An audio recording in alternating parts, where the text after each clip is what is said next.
પિંગળી ગામે અનામત જંગલ વિસ્તારમાં ગેરકાયદેસર માટે ખનન ઝડપાયું। જેસીબી સહિત 3 વાહનો કબજે।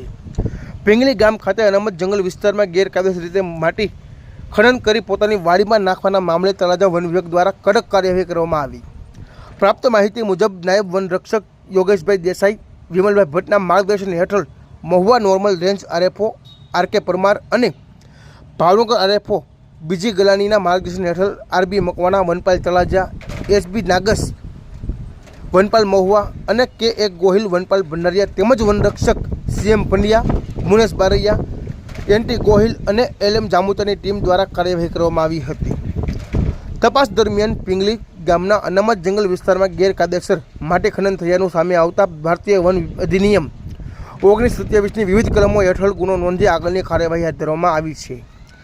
વન વિભાગે કાર્યવાહી દરમિયાન 2 ટ્રેક્ટર અને 1 જેસીબી સહિત કુલ 3 વાહનો કબજે કર્યા છે। કબજે કરાયેલ મુદ્દામાલને તળાજા રાઉન્ડ કચેરી ખાતે લાવવામાં આવ્યા છે।